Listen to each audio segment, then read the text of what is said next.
Hi guys, thanks for joining me. Now I've been walking around this cymbal. It's been in the flat for a couple of weeks now. I used it on a jazz gig with Victoria Cluin at St James's Wine Vaults 2 weeks ago now, I think it was. And I used it as a ride on my sort of left hand side, just above the hi-hat next to the 12-inch tom.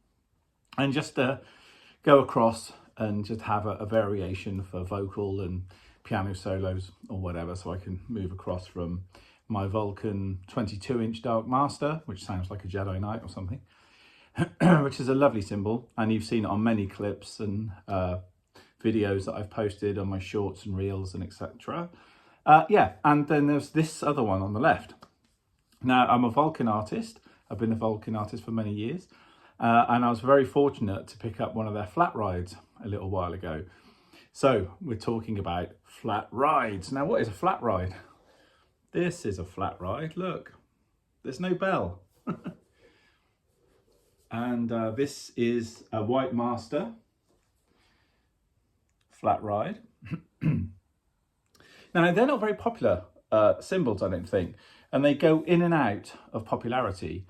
I think Roy Haynes back in the 70s made an album with Chick Corea. Well, I don't think he did.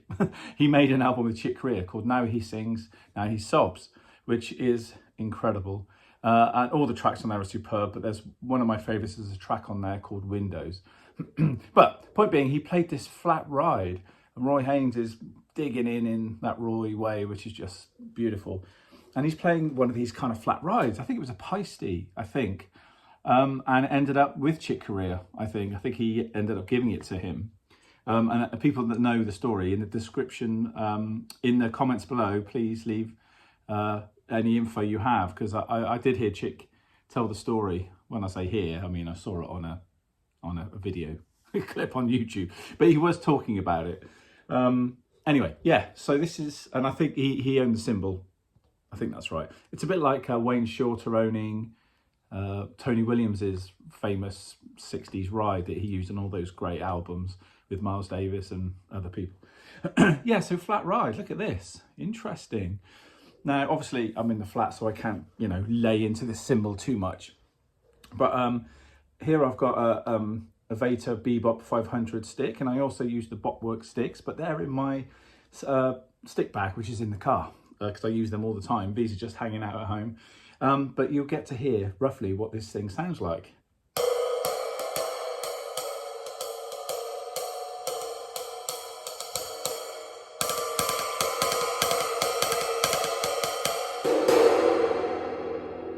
I can't make too much noise because my neighbour will tell me off.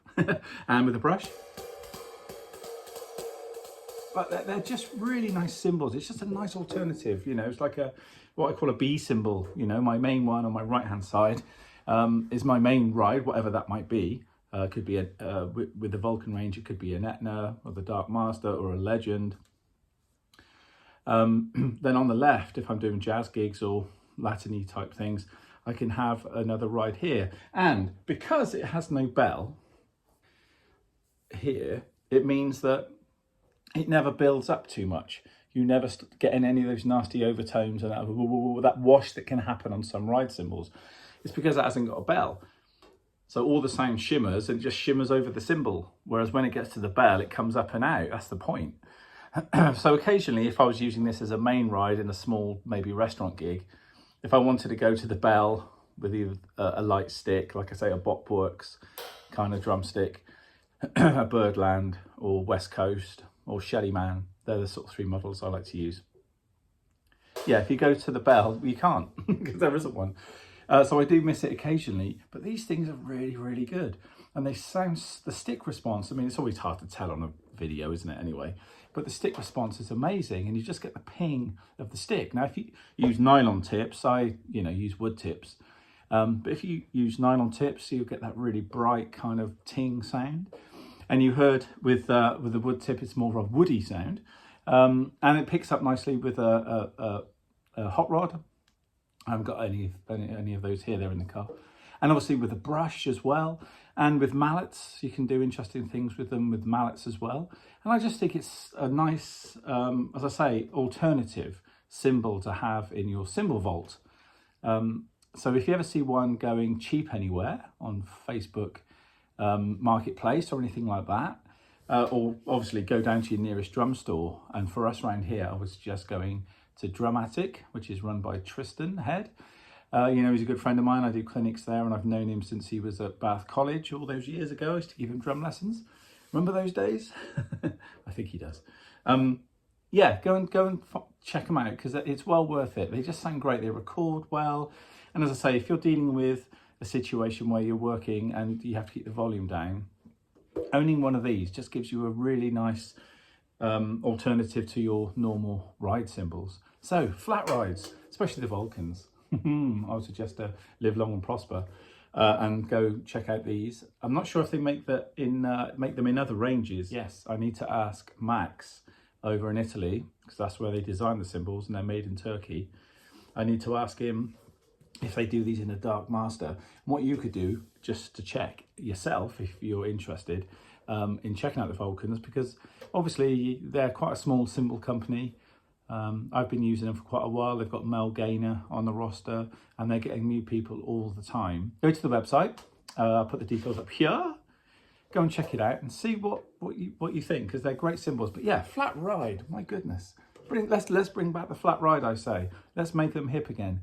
Yeah, if you're looking for a cymbal that's going to work in rock and loud music, not really going to do it for you. But if you're playing more acoustic stuff, and maybe you're playing with a cajon occasionally, which I don't dig personally. I think they make great bird boxes. But if you're playing a cajon and you need a ride at some point without a bell, flat ride is the ticket. Yeah, great. And I've just been walking about, tripping over the flat for a few days. So I'm going to put it back in the car, put it back in the cymbal box, and we'll start using it again. Because I think, yeah, 1 gig so far this year isn't enough. And where are we now? May. Blimey. I need to use it more. So if you come to a jazz gig, I'm playing some jazz gigs soon actually, and I'll let you know where they're going to be. Then I might have one of these bad boys come up and say hi and come and check it out. All right, guys, thanks for watching. Keep it flat ride, and I'll see you all soon.